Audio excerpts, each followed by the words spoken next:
I'm done pretending I'm the problem when he's the one who checked out first. I'm Riley, 29, and I'm not here to play the victim. But I'm also not gonna let Cade paint me as the villain in his sad little story. I'm just trying to live my life. And he's making it impossible with his silent brooding and his I'm so evolved garbage. Like, okay, dude, you read one self-help book, and now you're Gandhi. Please, I'm not buying it, and neither should you. It started small, the way things always do. We've been married 4 years, together 7, and at first, it was good. Cade was fun back then, always cracking jokes, planning little weekend trips, making me feel like I was the only person in the room. He'd look at me with those hazel eyes, and I'd melt. We'd split a bottle of cheap wine on the couch, binge some dumb show, and laugh until we couldn't breathe. That was us. But somewhere along the way, he stopped being that guy. He got quiet, distant, like he was carrying the weight of the world and I was just some annoying coworker he had to tolerate. I'd ask him what's wrong, and he'd just shrug, like I'm supposed to read his mind. I'm not a psychic. Cade, use your words.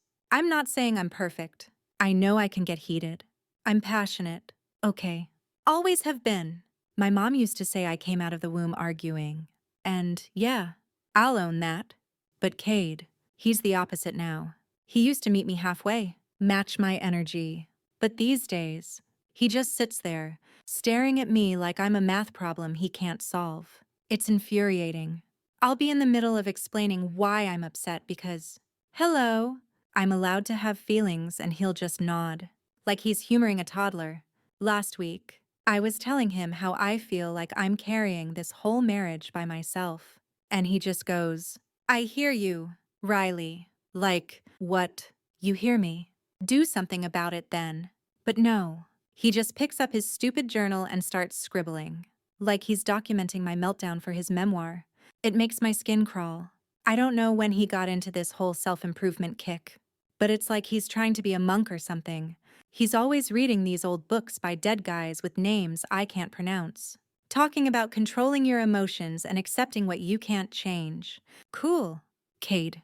But what about me? What about us? I'm out here drowning, trying to keep this relationship alive, and he's over there meditating like he's above it all. He used to care when I cried. Now he just hands me a tissue and says, let's talk when you're calmer. Calmer, I'm your wife, not your therapy client. It's not like I'm asking for the moon. I just want him to show up, actually be present. But he's always working on himself, which apparently means ignoring me. I'll admit, I've pushed him sometimes, just to see if he'll react. Like, I'll bring up how he forgot our anniversary last year again, and he'll just say, I'm sorry you feel that way. Sorry I feel that way. Are you kidding me? It's not about my feelings. It's about you dropping the ball. But he doesn't get it. He just retreats into his little Zen bubble, and I'm left screaming into the void. So yeah, I started pulling away too. Why should I keep pouring into someone who's checked out? I deserve to feel alive. Not like some nagging wife in a sitcom. That's when I met Vance. He's this guy from my spin class.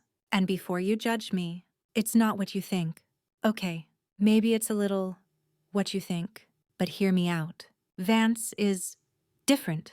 He's got this energy, this spark, like he actually sees me. When I talk, he listens, really listens. Not like Cade with his fake, I hear you nonsense. Vance laughs at my jokes, asks about my day, makes me feel like I'm not invisible. We started grabbing coffee after class, just talking, and it was like I could breathe again.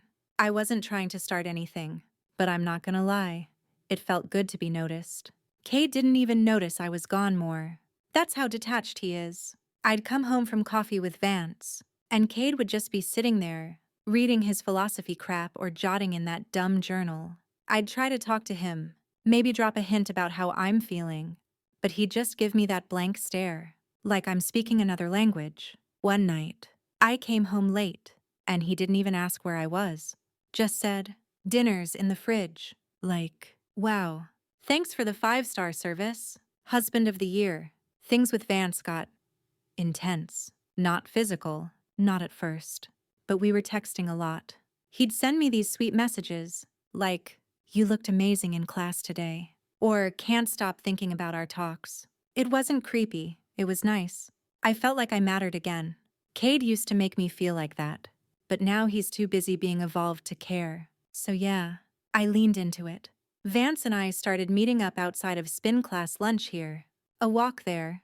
He'd tell me about his dreams, how he wants to open his own gym someday. And I'd tell him about how stuck I feel. He got it. He didn't judge me or tell me to process my emotions. He just listened.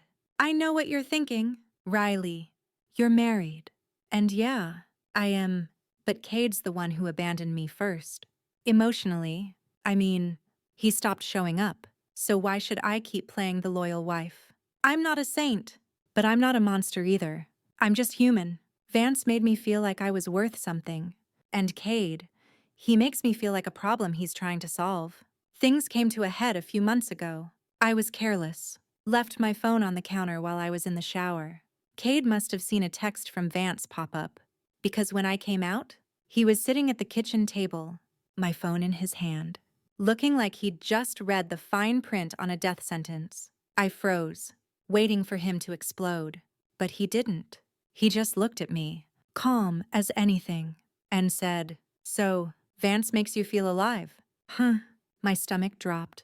I tried to play it off, like, "It's not what you think." But he just held up a hand, like he was stopping traffic. "I'm not doing this, Riley," he said. "I'm done, done, done."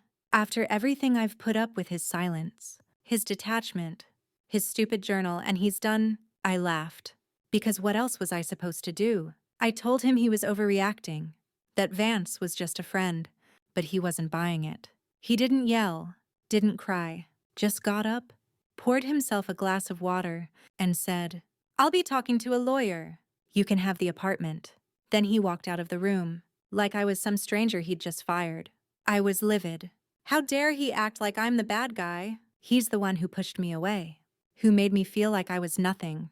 If he'd been a real husband, I wouldn't have needed Vance. But no, Cade's too busy being stoic to fight for me.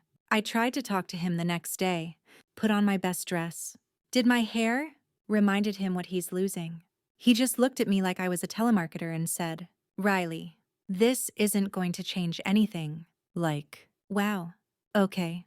You're really throwing away 7 years over some texts. Pathetic. I called my best friend, Leela, and told her everything.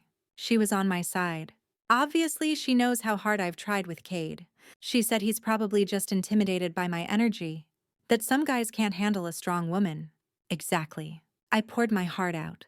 Told her how Cade's been emotionally unavailable, how he's basically a robot now. She agreed I deserve better. Someone who appreciates me. I felt validated. You know, like, finally, someone gets it. But then things started unraveling. Cade moved out, got his own place, and didn't even fight me on the furniture. Just took his clothes and his precious books and left. I thought he'd come crawling back, but he didn't. Instead, he started thriving. Like, I'd see him at the grocery store, and he looked good. Not just good happy. He was wearing new clothes. Had this calm vibe. Like he'd just come back from a yoga retreat. It pissed me off. How is he the one who gets to be happy when I'm the one who's been wronged? Vance, on the other hand, wasn't what I thought. After Cade left, I leaned into things with Vance, thinking he'd be my fresh start. We goes out a few times, and it was great at first dinners, late night talks, all the stuff I'd been missing. But then he started pulling back. He'd take hours to text back. Cancel plans last minute. One night, I confronted him, asked why he was being so flaky, and he had the nerve to say, "Riley, I thought this was just fun. I'm not ready for something serious." Fun. I threw away my marriage for fun. I told him he led me on, but he just shrugged, like it was my fault for expecting more. Then I found out he'd been hooking up with another girl from spin class. Apparently, I wasn't the only one he was listening to. I was furious, but I wasn't about to let anyone see me sweat. I started going out more, posting cute selfies, living my best life.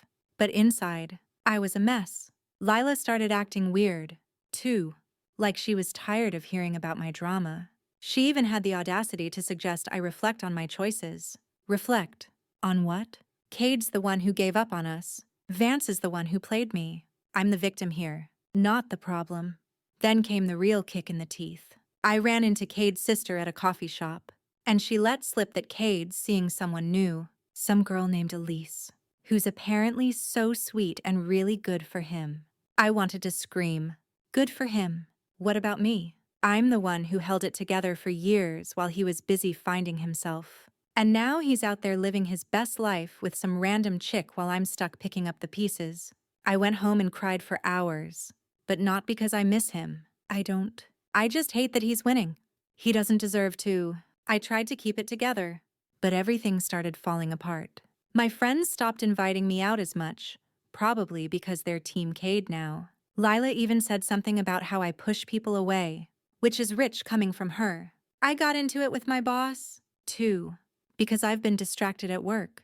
And now I'm on some performance improvement plan. Like, great. Add that to the list of things going wrong. I started seeing this new guy, Theo, a therapist, thinking he'd get me. But he dumped me after a few weeks. Said I need to work on myself before I can be in a healthy relationship. Work on myself. I'm fine. It's everyone else who's got the problem. I saw Cade one last time, at a mutual friend's birthday party. He was there with Elise, and they were so happy, laughing, touching, like they didn't have a care in the world. I tried to talk to him, just to see if I could get a reaction, but he was polite, distant, like I was an old acquaintance. I asked him if we could talk, maybe get some closure, but he just smiled and said, I wish you the best, Riley. The best? Screw that. I don't need his pity. Now I'm sitting here, alone in this apartment that feels too big without him. And I'm not gonna lie, it sucks. But I'm not the bad guy. Cade gave up on me first. Vance used me. My friends betrayed me. Everyone's acting like I'm the problem. But I'm not. I'm just trying to survive. You know, I'll be fine. I always am. But sometimes, late at night, I wonder why it feels like the universe is out to get me. I don't deserve this. I just wanted to feel alive again.